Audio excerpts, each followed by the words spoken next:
gloved hand for sister. His family called him Lakshmi, but the Virginians, fearful of murdering his given name, had nicknamed him High.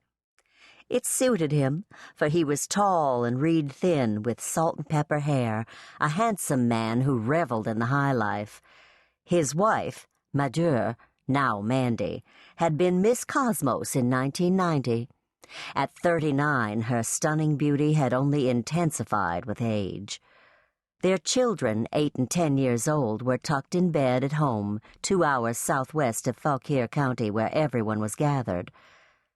"Master, you move like a panther," High purred.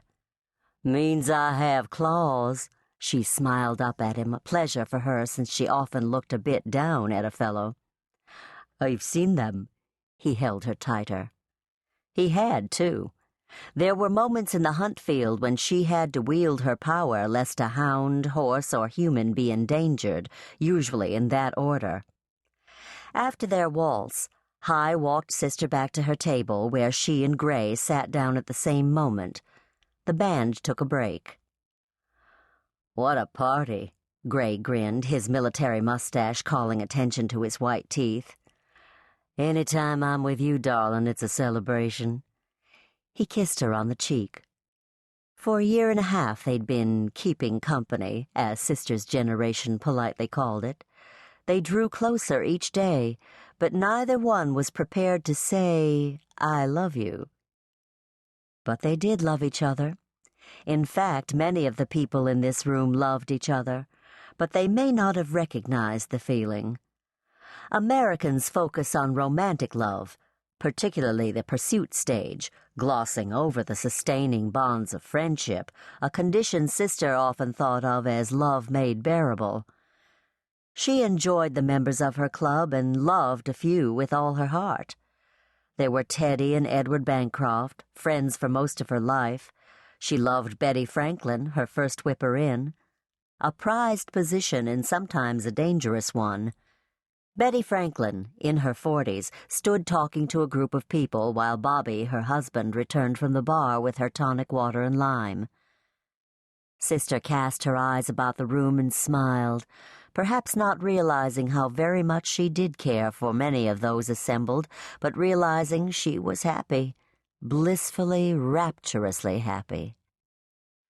Marion Maggiolo, owner of Horse Country, the premier emporium for fox-hunting needs and other equestrian pursuits, swept back to the table, her thick gray hair, once liver-chestnut titian-colored, offsetting her perfect complexion.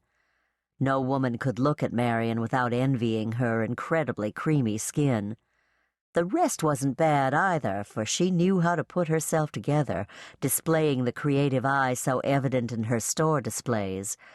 Ladies may wear only black or white gowns to a hunt ball.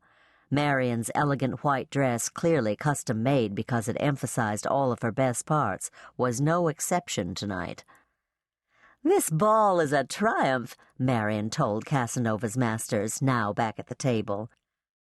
Joyce, eyes sparkling, demurred, "We didn't do a bad job." Bill, square-jawed, draped his arm over his wife's back. "Joyce and the committee planned this better than the invasion of Iraq." "I don't wonder." Sister raised an eyebrow, and the others laughed. Slinking under the weight of black bugle beads, Trudy Ponchikowski, chair of the ball, made her way to Sister's table. Her face, tight around the eyes and mouth, bore testimony to her determination to look young. The plastic surgeon did the rest. "Marion, no one is hopelessly inebriated, see?" She swept her hand to include the room. "Not yet, Trudy." Marion noted that Trudy herself was one drink away from the state she had just described. "You could have lent us Trigger. He would have been perfectly safe." Trigger was the life-sized horse that Marion and her staff rolled out in front of the store each morning, usually reversing the process at night. Joyce intervened. "Trudy, Trigger's got an abscess." This made everyone laugh. Trudy, tipsy though she was, knew her master well enough to know this really meant, "Shut up and leave Marion alone," so she left with a gracious nod. Marion leaned toward Joyce. "Thanks."